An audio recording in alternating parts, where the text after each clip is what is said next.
So we're in Fresno, California. We just finished installing a Bradford White 40-gallon natural gas water heater. Starting at the top, this is all existing plumbing that was stubbed down, the copper stubbed through the ceiling, and hot and cold, and then of course gas line. We did put some caulking up there because it was just holes, so we sealed that. And then some new straps up there. They had it strapped down here in just in drywall only and taped, so that was floating around pretty bad. So got up into the top plates and got some straps up there, so it's nice and secure now.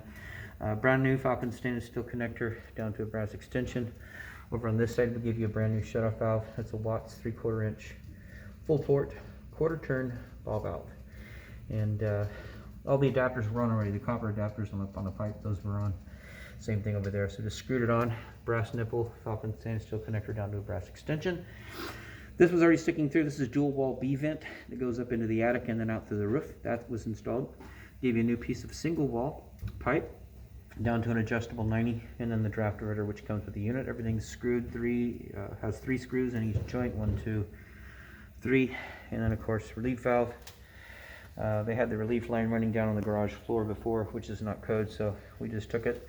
Falcon stainless steel connector. These are full 3/4 inch inside diameter, so you can see right there.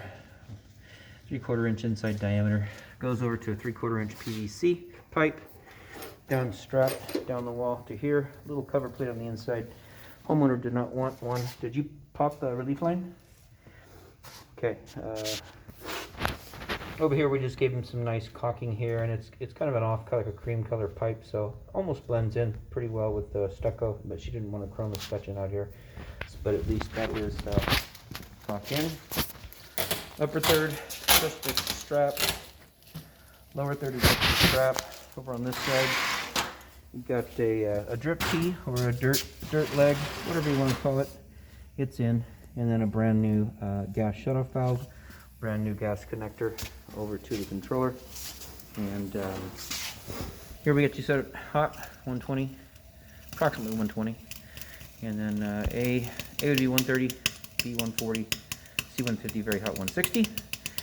We recommend leaving it on hot 120 or lower. You can lower that down to this point right there.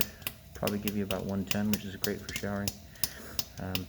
Anyways, you can hear all this commotion down here right now. That's just all the manufacturing oils that are being burned off. That will go away once it heats up. About an hour and a half, you'll have hot water. We took off the top portion of sheetrock. The second layer we left on.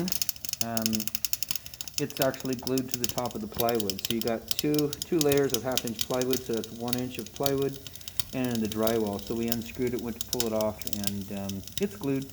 So it's kind of clean. I mean, it's not banged up too much like the other one is, but the other one you can see, we just took that off and threw it in here. So if you want that to look nice in there, what you can do is get some corner bead. Drywall guys use it. You take corner bead, either the plastic stuff or the metal. Plastic's easier to use, but you just take it and you wrap it around the edges there, and then you can paint it, do what you want with it. Just be mindful, don't get fumes in here. So maybe not paint it. Maybe just put some corner bead on there and then leave it alone. Because paint, if it gets in there, it'll shut this water heater down and lock it out. So, anyways, everything here's done. Outside of that, the installation's done.